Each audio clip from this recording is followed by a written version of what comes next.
What's up, Topsters? This is DOB Dynasty doing our best, giving you some fantasy advice. My friend over here said that I should call you Dobinites, so y'all can talk about that in the comments, see which one y'all like, Topsters or Dominites, or if you have something else, just let us know. Today we are talking about receivers. We'll get into it real quick. So I'm going to start off with Puka Nacua. So Puka Nacua had a knee sprain week 1 of last year. He missed 5 games, but ever since week 6, he had no injuries since then, and he was good for the rest of the year, played the playoffs, didn't seem to have any trouble.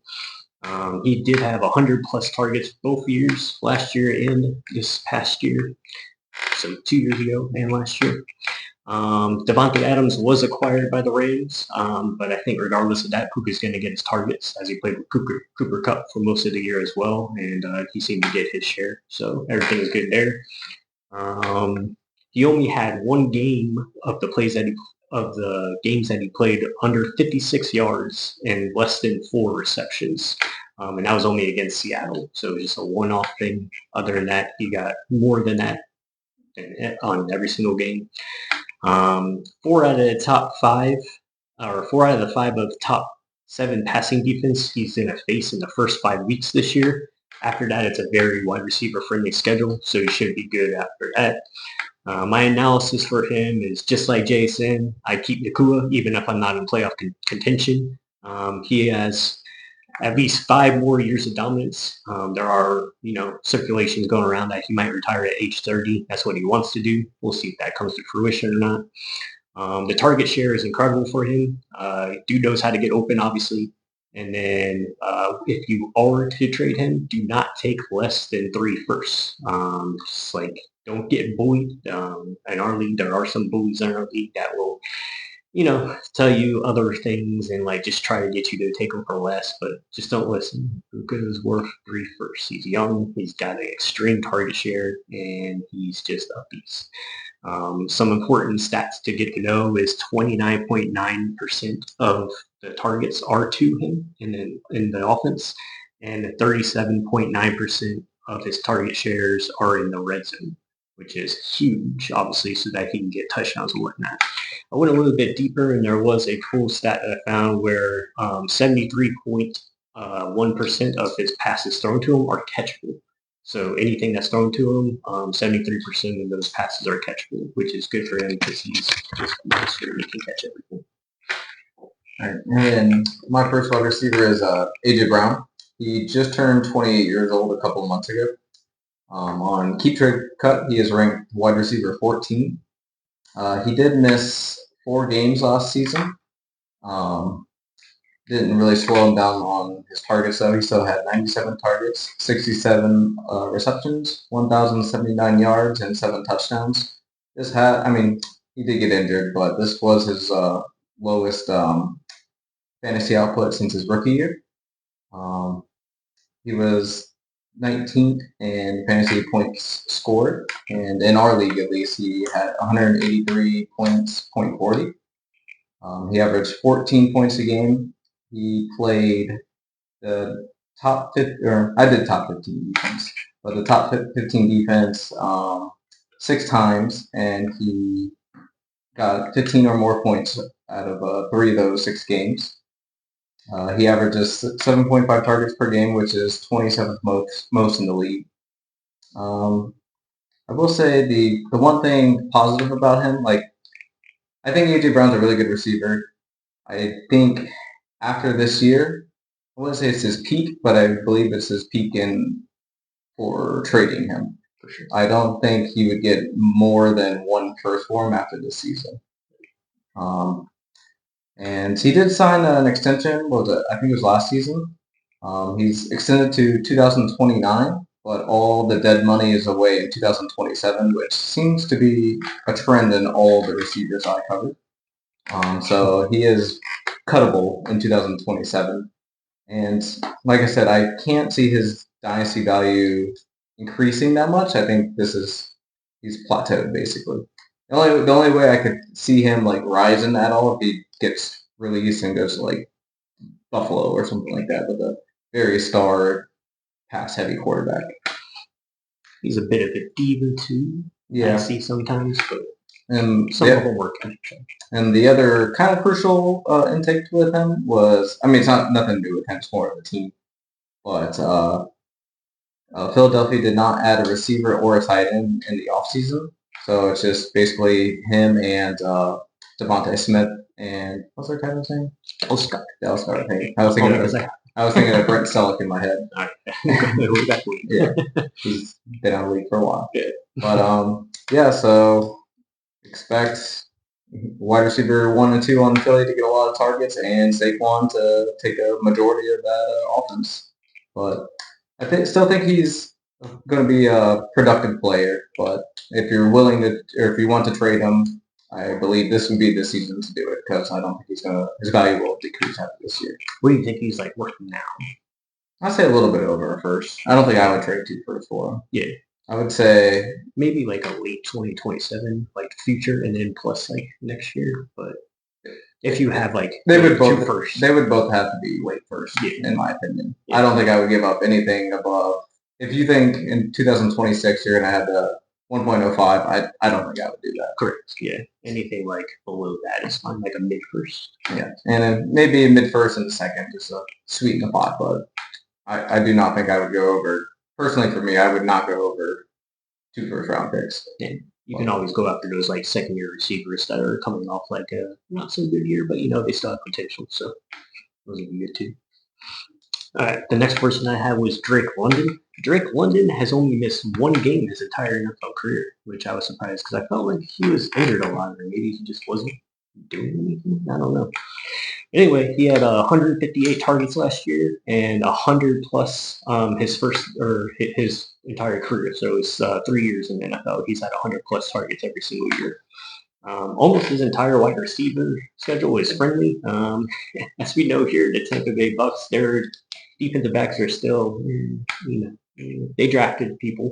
Let's see what they can do. But I mean, I wouldn't put him against Drake London. He's like 6'6", and he's gonna lost the shit out of everybody. So yeah, that's part of their division. One important stat since Michael Penix is starting this year is the last 3 games of the season with Penix, he was targeted 39 times, and he had 2 touchdowns and 2 100-yard receiving games. I wouldn't really worry about Bijan or Penix taking his touchdowns just because he's such a huge red zone threat, and he's built for those type of plays. He's kind of like Mike Evans in my opinion. I think Mike's definitely better, but I think Drake London has like traits that match Mike Evans. To me, I believe that Drake London is worth at least first 2 rounds, and then players, and then maybe like a 3rd or 4th for around there. I might be over like compensating him, but I don't know. I just see like the potential there. Like the red zones are there. He's going to get the targets, obviously, if he has 100 every single year. And then that red zone threat, since he can use his height, if he learns how to box out people like Mike Evans, he's going to have like 12 to 15 touchdown years, which is huge. And then, barring injury, I think he'll get 12 touchdowns this year. Yeah, I get it. Bijan Robinson is there, and like he'll get those touchdowns as well. But just that red zone threat, I can just see him getting like the 12 touchdowns. Interesting for him is 27.7% target share goes to him, and 42.3, which I think is the league high for the red zone target share. That's like 50% of the time they're going to go to him in the red zone. So that's a huge upside. His catchable targets, probably because of Kirk Cousins and Penix, was a low 66.4%. So only 66%, 2/3 of his balls thrown to him, his targets were catchable. And my next receiver was DJ Moore. He's 28 years old as well. He was kind of ranked pretty low on keep trade cut. I know we all don't go by that, but it's just a good direction. Mm-hmm. But he was wide receiver 30 on that list. He does have a contract until 2029, and I put this on all of them because I do feel like it's important. It's not just the contract, but when the dead money ends. Yes. His dead money ends in 2026, so he could be cut sooner than later, honestly. It just matters what the new coach thinks about him. And also where like Roman Dunde's going to go and Luther Burden, see if they're going to like pick up the slack right away and then they can cut. Yes. He has played every game in the past 4 years. He has not been hurt. And, yeah, very durable. And yeah, in our league, he had 189.70 fantasy points, which is the 16th wide receiver in our league, just scoring wise. This was my biggest concern about him. He had 140 targets, and he had 98 receptions, 966 yards, and 6 touchdowns. I feel like all of his catches were like 5 yards or shorter. And that's my biggest worry for him, just because I know he's a very talented receiver, but I feel like that can be replaced. Yeah. And if he does not ball out this year with Ben Johnson, I could 100% see him getting cut after the 26th year. And like he said earlier, just I guess it kind of matters if Luther Burden's going to take his role. And I do know, I don't know if there was actual like drama with him, but I know he was not happy with not getting the ball. He wasn't happy with Fields, I think, but he just don't want to come out and say it at the time. So I don't know. He's kind of a, well, I won't spoil my list, but probably one of the second worrisome receiver I have on my list. But I mean, the targets are there. I would like a couple of more of them just be pushed down the field a little bit more. It seems like a lot of them, like I said, was either screens or quick slants or quick ins and outs, nothing down the field. That's what we use. And it seemed like he had some big plays for Carolina with a weaker quarterback. So hopefully, maybe this year he'll get back on track. It was his lowest yard per catch and per target of his career. It was average 9.9 yards per catch and 6.9 per target. So he definitely, had a little bit after the catch, but we'll see where he goes. And then there is some deep competition, I believe, with Rome Odunze, Luther Burden. I do like both receivers. And not that much of a big DeAndre Swift fan, but the other thing that can interfere with his numbers would just be the 2 pass catching tight ends. One is kind of on the way out. One's a rookie, but I'd assume they'll both be there for another year or two. Please, Chicago, get rid of DeAndre Swift. I don't know why we didn't sign Chubb. It was only $5 million. I would have took a chance. I don't care. All right, that's besides the point. All right, so I had Garrett Wilson next. He's never missed a game in his 3 years, and he's had 6 different QBs in his career throw to him. He had 147 plus targets in every year. He had the lowest percentage of catchable targets though at 61.4%, obviously because of bad quarterback play. So like that's not good. Almost his entire schedule is wide receiver friendly, which is good. And then he commands targets and absolutely has no competition for receptions besides Breece Hall. And it seems like they're souring on Breece Hall already. So I believe that Justin Fields, who I'm going to talk about in a minute, will try to get him the ball more. For this year, I kind of see more of a DJ Moore type, where he gets more screens and more just get the ball in his hands. To me, he's a sell high, buy low candidate, just because of Justin Fields. Like, as a Bears fan, I actually like Justin Fields, but his quarterback play was a little abysmal. He would hold on the ball too long, or he would run and just take away points from everybody, basically. He can't. He's just not going to be able to play quarterback. Like you're going to see it on the Jets. He's going to have by week 6 like 1,200 passing yards and maybe like 8 touchdowns. And like, yeah, he doesn't really turn the ball over. To be honest, that's fair. He doesn't really turn the ball over, but like just that quarterback play, Garrett Wilson has a lot to work on. He just did sign, like we said, breaking news last week that he signed the 4-year, $130 million contract. Let's see. There's a chance for historic numbers, though, just because he's the only receiver, and Justin Fields might force it to him way more than he should. Plus, I believe that they're going to be playing from behind quite often this year. The Jets are just like the Saints, just a terrible team. They're just don't know what they're doing, and they eventually, I guess, they'll get it together, but they need something new over there. I don't know. I can't stress enough how much Fields will and can hurt Wilson this year.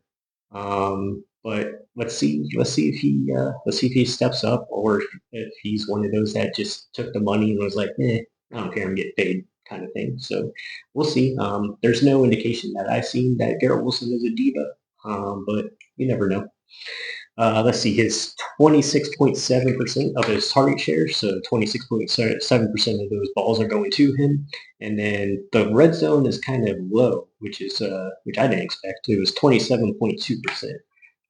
That's not what I expected. I expected to actually be higher just because he can get out of breaks really fast. He's actually a really good route runner plus his speed.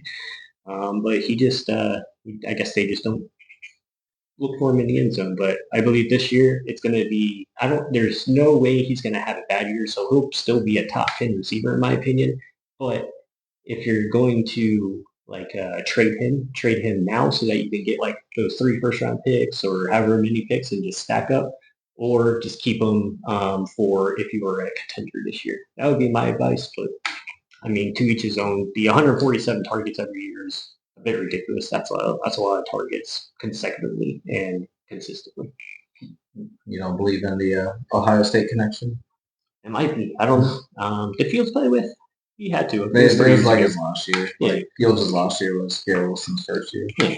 So yeah, I mean, there could be a connection, but like I said, it's more of like, what is Fields going to do? And that's what it kind of comes down to. Did he learn anything? Doubt it. Or is he going to learn how to work with the receiver? It's just crazy. Just talking about the Jets real quick. Breece Hall has 133 catches his first 2 seasons. That's a lot. That's not even targets. Yeah. I could add them all, but I didn't. Yeah.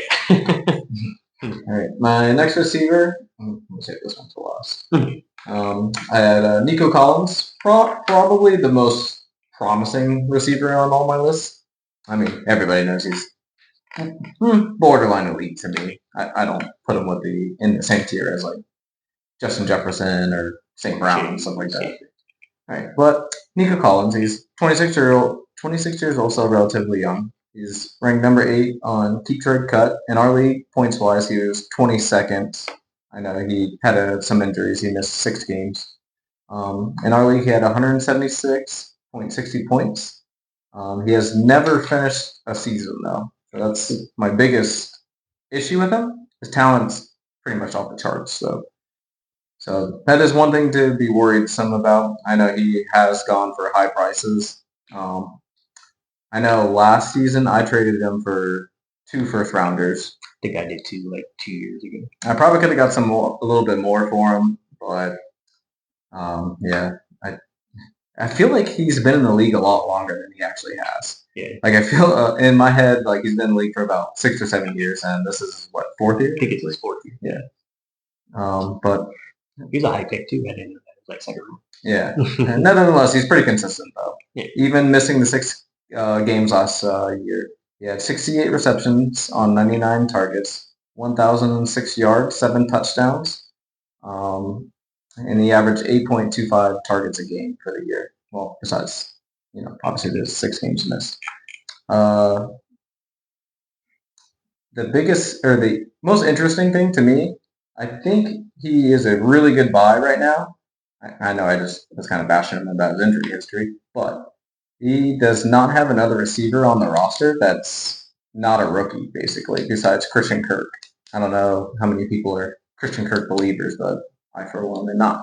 Because Tank Dell, which is C.J. Stroud's best friend, he's probably going to be out the majority of the year, if not the entire year.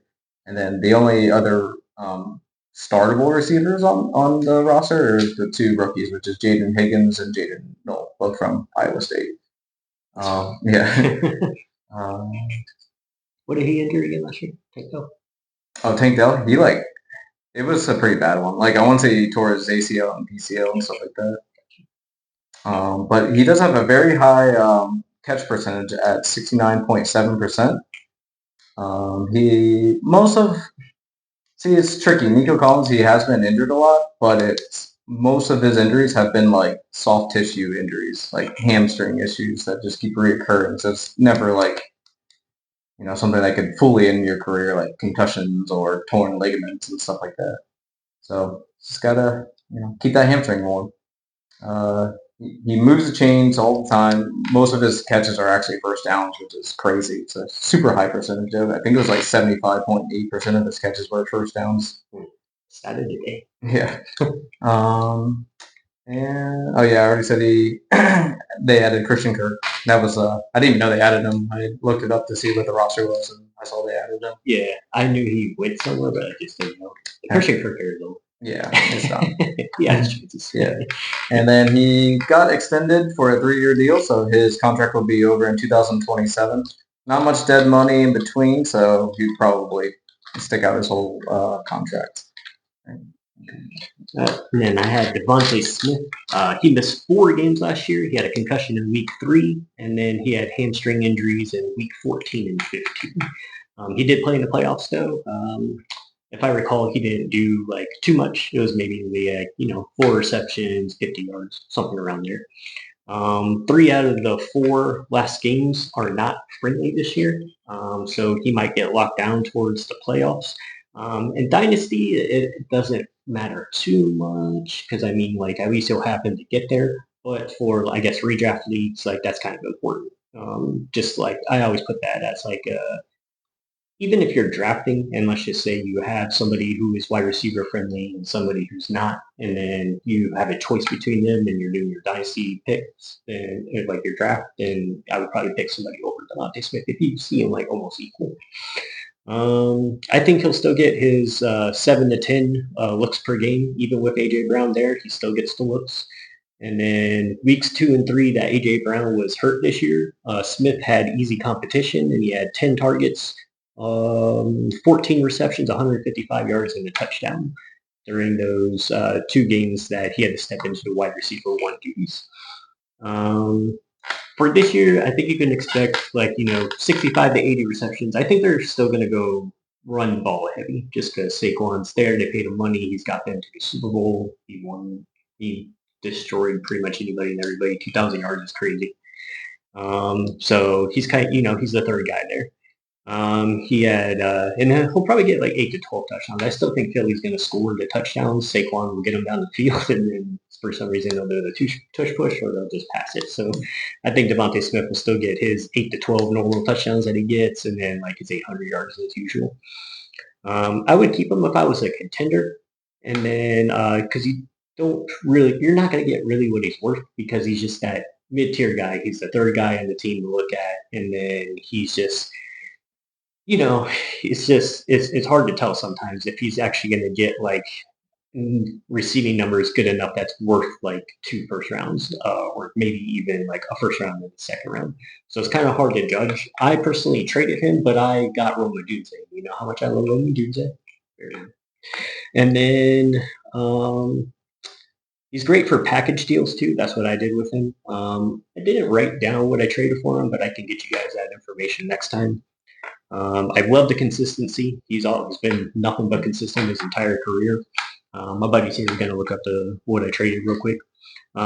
He had 26.69% target share, which is still really good for having Saquon and AJ Brown there. The thing that dipped a lot is his 16.14% red zone target share. So when they're red zone, they don't really look for him that much, which is kind of a problem. But he's always been one of those guys that's somehow gets behind you because he's not the fastest, but he does get behind you pretty easily, and that's how he scored most of his touchdowns anyway.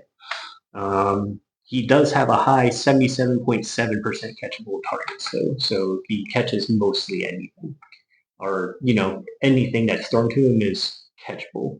Three out of 4 times is pretty high. Let's see what we did for. What was the team you traded with?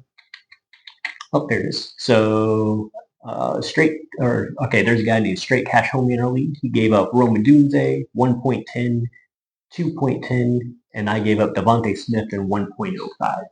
Of course, I did some more trades, got back up to 1.04, and then I did a little bit more trades and got back up to 1.02 to get my O'Mary and Hampton, as I was talking about on Saturday. I don't think that was a bad deal. My buddy here actually has like another app that he uses. I use Keep Trade Cut a lot, and he had another one where it tells you like what other trades have been going on in other leagues, and it takes all of that information together. We'll probably do a show later, after going over like the basics first and kind of give you some good trade ideas for people that are tradable, like if you're a contender, or tradable if like you don't need anything right now, but you can use it later. So you try to trade for like more rookies, and you already have like the established vet. All right. And my next wide receiver is Zay Flowers. He's turning 25 years old in 2 months, so he's still really young on his rookie deal, obviously. On Keep Trade Cut, he was ranked 24th, and weirdly, this is the only play that matched up in our league. He was ranked 24th in points in our league. And did not write down his total points, but he does have quite a bit of targets. He has 116 targets, 74 catches, 1,059 yards, only 4 touchdowns, but he had 172.80 points in our league. Oh, I did write it down. Which is the next one. He had a 63.8% catch percentage, and he went over 15 points. He went over 15 fantasy points in 6 games. They didn't add too much to their offense. They did add DeAndre Hopkins, so we'll see what that two Miami boys hanging out, him and Lamar. But they did, which I'm not that high on this guy, but I feel like, I don't know, I just have a weird feeling that Rashad Bateman's going to have a decent year this year. And weirdly, he didn't have that bad of a year because Rashad Bateman had 45 catches, 756 yards, and 9 touchdowns.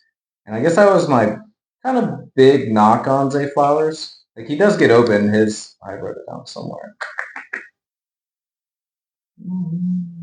I know his separations. There it is. Yeah. His separation rate was 81.4. Yes. So he does get open. I don't know if that's him fully dropping it or Lamar not seeing it or overthrowing it. Because, like I said, for the amount of targets, his yards are okay, but it seems like he is not a threat in the red zone at all. There was Rashad Bateman, and both tight ends had more touchdowns than him. All 3 of them actually doubled or tripled his touchdowns. Yeah. So I know he's not even like that small though. It's not like he's like 5'8", but I guess you have Derrick Henry, so maybe that's who they tried to just punch it in with, but. That one kind of surprised me. But he did add the Baltimore Ravens. They do score a lot. They average 30.5 points per game, which was 3rd in the league. And they have a high passing attack, at least last year, which was 8th in the league passing. So the opportunities are there, and I guess we'll just see if Lamar just decides to try to throw it to Zay Flowers in the red zone. Any Ravens fans out there, let us know what you think about Zay Flowers. Me and him actually go back and forth. I'm a huge Zay Flowers guy. Him, not so much.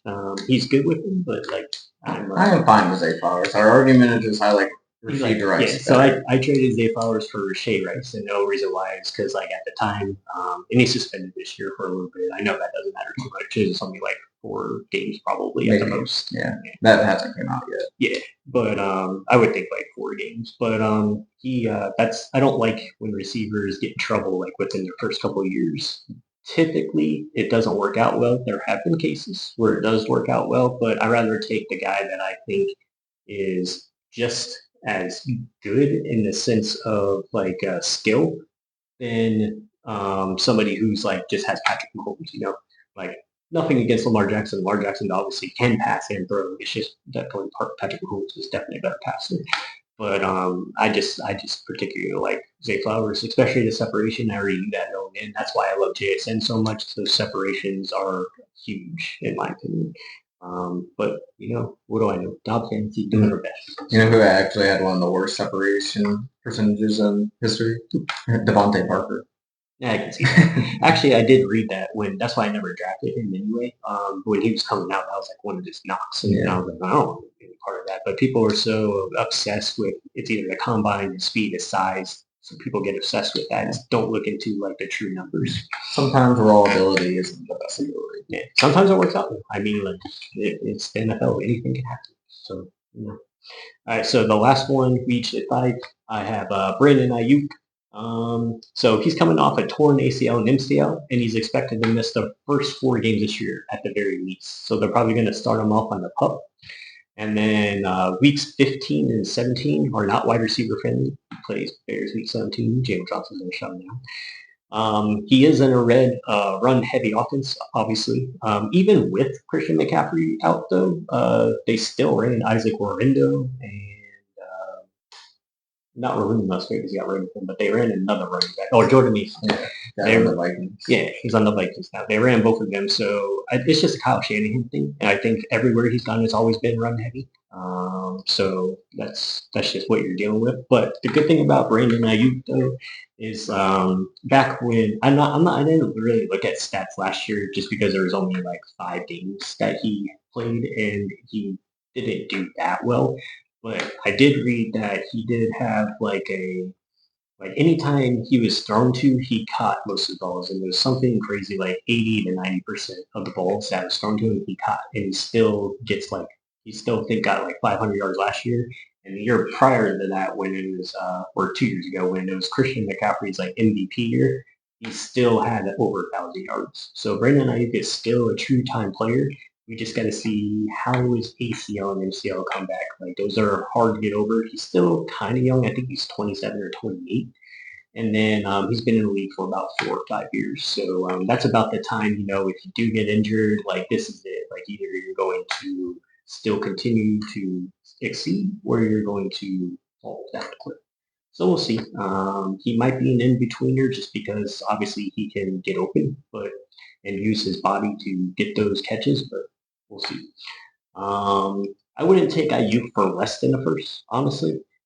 In our league, let's see, he was traded for. I think it was in a group trade, like a package deal. Oh, he was traded away with Brian Robinson for a 2027 late first. So any way to get like a first for Ben and Ayuk is good. Obviously, this guy didn't want him because of the injury, and I don't blame him. And then just package him if you want to, but do not take less than your first. And like I said, don't get bullied. We do have bullies in our league. Like I said, they'll tell you anything and everything. Don't listen to them. Do your research. Listen to us, and then kind of like just make your own decision and go with your gut. If you are a contender, I said keep him at least until like 2 or 3 weeks before the trade deadline to see where he's at, and then make a decision if you're a contender. But yeah, that's Brandon Ayuk. Like you don't know, man. Anything can happen. Maybe he's recovering at a fast pace. I haven't heard anything at the training camp. I just know he's out probably for the first 4 games. They said they're probably going to start him on the pup list. And then before I start my last player, I was going to say, since we kind of mentioned it a couple times, do you want to do our own like keep trade cut on the 5 people we've done? All right, I'll do that for you.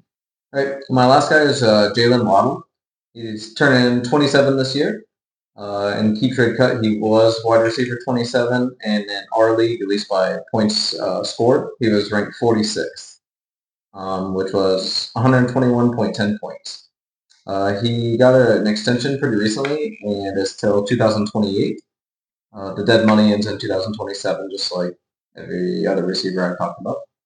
He did miss 3 games last season, which I feel like he missed the entire year, honestly. He was not mentioned very often. Miami has had a terrible year. Yeah. So, it was his worst season statistically, though. He had 58 catches off of 83 targets, 744 yards, and 2 touchdowns. And it's probably just a combination of 2 getting injured plus 10.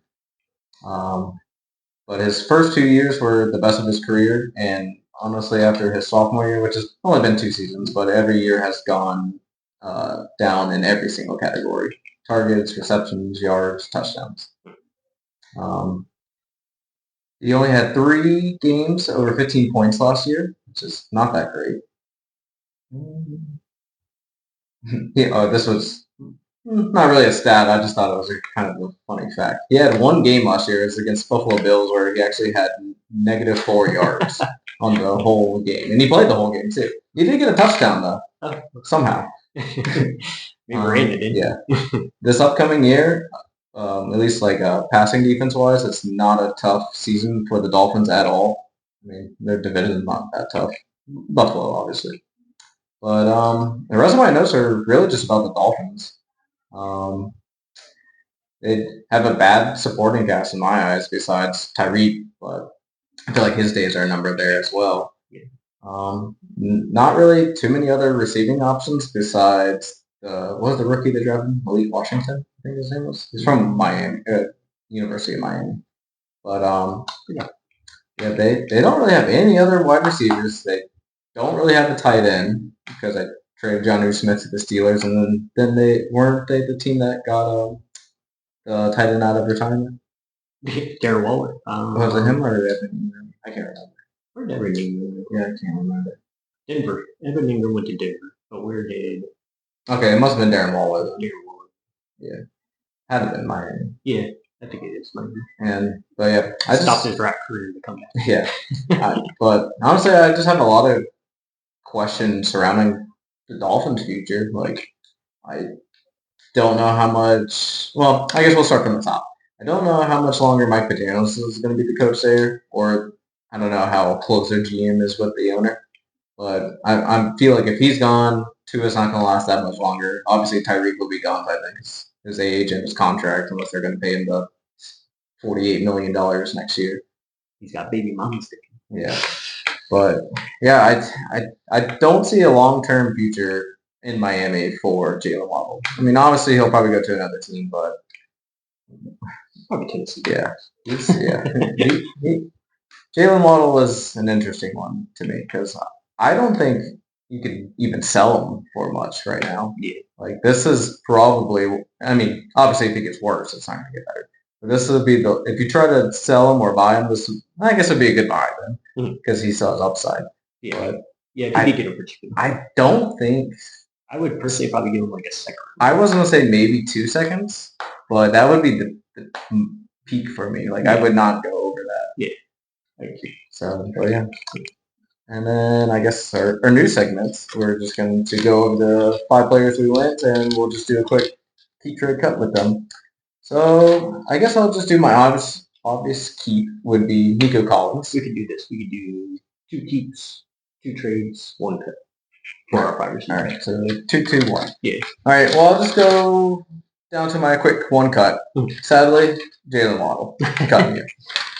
All right, my 2 keeps. I guess I will do Nico Collins and Zay Flowers. One mainly because of the age, but Nico Collins, I feel like it's close to that top elite category to me. And Zay Flowers, as of right now, is the clear-cut number 1. And then the 2 trades for me would just be A.J. Brown and DJ Moore, just because I feel like you can, well, besides Nico Collins, I feel like A.J. Brown, you can probably get the kind of the most in return since he's still the big name, splashy receiver, but yeah, that and DJ Moore. What do you think you could get for DJ Moore? Realistically, probably a second. Just because of his age, he's going to get his targets. He's going to get his yards. The question always with him is his touchdowns. Is he going to get touchdowns? If we open the route tree for him, because he is an excellent route runner, honestly, we just don't let him do routes. And that was the problem that we've had for the past 3 years is none of our receivers really did routes. It was kind of give them behind, just put it in your playmaker's hands. And I mean, obviously that's an Eberflus thing because he didn't have a strong offensive coordinator and he's a defensive-minded head coach. Whichever team he went to, he's going to be a fantastic defense coordinator because he brought our defense up, honestly. Like, that's one thing that he did. He was an excellent defensive-minded head coach. He shut down a lot of teams that I was surprised, especially with our god-awful defensive line. Our trenches have been awful for, like, so many years, and like finally we're starting to build it up. Our defensive line still needs help, but at least we have veterans on our offensive line, and that's what I was really hoping for. So we made some good moves over the years, but DJ Moore, yeah, sorry when I'm embarrassed in it, but DJ Moore, yeah, I think second round. I don't know if you can get any more. Yeah, just because like I don't know. I just say Romo Tuesday just take it off this year. That's my guy. Like I see that. Yeah. And last year, this was a different fantasy league. It was a super flex tight end premium. I ended up not fully trading for him. I was trying to get more of the pick, but I ended up trading Trey McBride for DJ Moore and 1.03. So I ended up getting DJ Moore and Jaden Daniels with the deal. Jaden Daniels worth it right there, especially in super flex. Yeah, super flex. But yeah, it was hard for me to kind of judge DJ Moore. And we might get a little more clarity after the season, but yeah. And if you don't know about Superflex is you start, or if you would want to start 2 quarterbacks, basically you have the option. You would want to get like the 2 best quarterbacks because they score so much. That's what a Superflex is, if you guys don't know. So for me, I'm going to start with the keepers. Obviously, I would keep Puka Nacua. There's no doubt about it. That man is a beast. So this one would be Drake London and Garrett Wilson, and like that's a tough one to trade or keep. Um, Personally, I don't know. Like I think I would keep Drake London just because I know he gets red zone shares, a lot of red zone shares, and then but you can still get the same amount for both of them if you were to trade Drake London or Garrett Wilson. So it's more of on like a personal feeling level. And for me, I would keep Drake London and trade Garrett Wilson. And Garrett Wilson, I could easily get 3 first rounds. If you're not getting 3 first rounds for Garrett Wilson or Drake London, for that matter, then you just need to do your priorities right. Like it just needs to happen.